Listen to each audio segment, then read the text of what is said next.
At one of the nation's premier research hospitals have just been cleared for re-entry after a major scare this afternoon involving dangerous tuberculosis bacteria. This is all unfolding at the Johns Hopkins medical campus in Baltimore. Scott Broom is there this evening to tell us more about what's going on. Scott?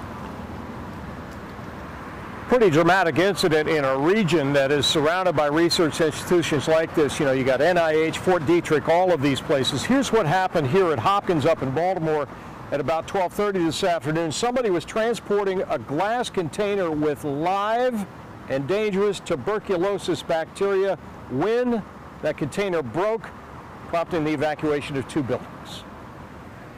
A huge disruption this afternoon at one of the world's premier research facilities focused on curing cancer and a host of other global threats like tuberculosis.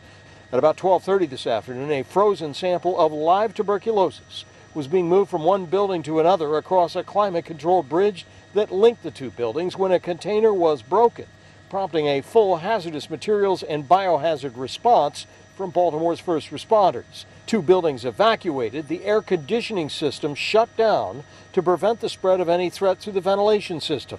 Doctors determined, however, that none of the tuberculosis had actually been released. Dr. Landon King is a vice dean at the medical school here. Public safety officials as well as infectious disease experts, in particular tuberculosis experts, have now cleared the buildings and the evacuation has been lifted. We have confirmed that there was no risk to anyone on campus as a result of this. There was a small tube that contained a frozen sample, and it was dropped and the lid came off while the sample was still frozen inside. Workers said they were impressed by the response and the focus on safety. The buildings affected were the David H. Koch Cancer Research Building and the Bunting Blaustein Research Building. Okay, Johns Hopkins Medical Campus up here in Baltimore is a huge place, lots and lots of buildings. The 2 buildings involved did not have any patients in them. They were strictly for research operations, so no patients were involved in this, and nobody is going on antibiotics or anything like that because they determined this tuberculosis didn't get out to anybody. Again, we've got research centers from NIH to Fort Detrick to Hopkins throughout the region, and today's events are proof that these releases can happen, and the response is massive.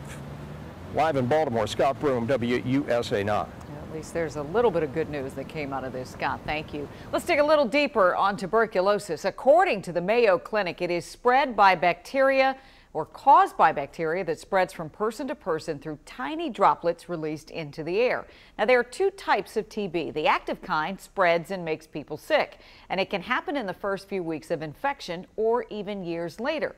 People with latent TB don't feel sick and can't spread germs to others, but those germs could become active. Symptoms of tuberculosis include a cough that lasts for more than 3 weeks, coughing up blood, chest pain, fatigue, fever, and some of the other symptoms that you see there on your screen. TB kills nearly 2 million people every year. It was once the leading cause of death in the U.S.